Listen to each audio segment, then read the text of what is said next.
Kumaha damang alhamdulillahirobbilalamin dinten ieu urang tiasa deui diajar bahasa Sunda. Dinten ieu urang diajar kalimah nu make kecap pangantet jeung mikaweruh kalimah paminta. Sadajan diajar, hayu urang kawitan ku maca bismillah sasarengan. Bismillahirrahmanirrahim. Nu kahiji urang diajar ngeunaan kecap pangantet. Aya nu apal naon ari kecap pangantet? Kecap pangantet nyaeta kecap anu tugasna ngahubungkeun antara caritaan jeung katerangan. Kecap pangantet dalam bahasa Indonesia disebut sebagai kata penghubung, yaitu kata-kata yang fungsinya menghubungkan antara cerita dalam suatu kalimat dengan keterangan. Contoh kecap pangantet dina bahasa Sunda nyaeta ti. Ti itu dalam bahasa Indonesia berarti dari. Yang kedua di. Di itu sama artinya yaitu di. Dan yang ketiga contoh kecap pangantet yaitu ka. Dalam bahasa Indonesia ka ini disebut sebagai ke. Contoh kalimah nu ngagunakeun kecap pangantet di nyaeta ibu nuju nyiram kembang di buruan.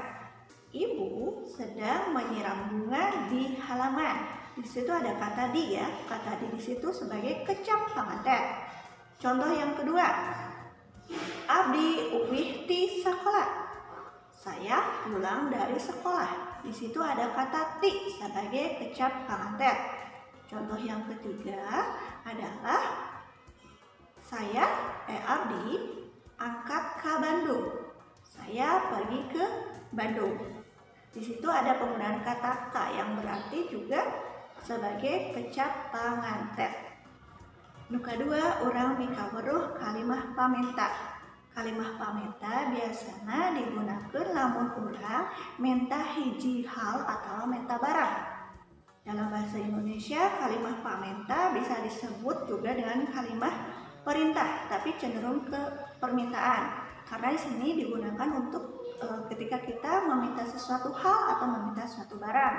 Kalimah pamenta ini biasanya menggunakan kata hoyong, punten, cikan, sama bade. Ayeuna buka buku Pangrumat Bahasa Sunda kelas 4 di halaman 14. Didinya aya sababaraha kalimah pamenta.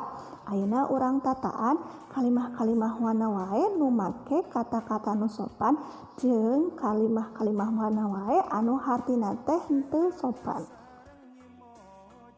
Nomor hiji, Pak, cikan abdi menta rambutan teh hiji. Kaabus kana kalimah pamenta nu teu sopan. Sabab ka bapa-bapa mah kuduna tong make kata menta.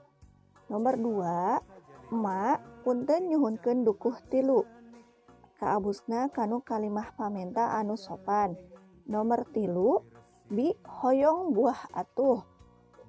Kaabusna kana kalimah pamenta anu sopan. Nomor 4, yadi cikan ngasaan ganas teh. Amis henteu. Kaabus kana kalimah pamenta anu sopan. Soalna yadi teh bisa jadi babaturan anu ngomong. Titi urang menta salak hiji.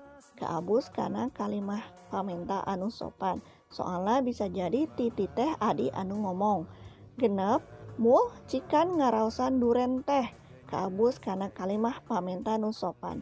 7, man aing menta hiji balingbingna. Kaabusna kanu kalimah pamenta nu kurang sopan. Kajen oge ka babaturan tapi kata nu digunakeunna kasar pisan. 8, cik euy ngasaan gedang teh. Kaabus kana kalimah pamenta anu tengah-tengah.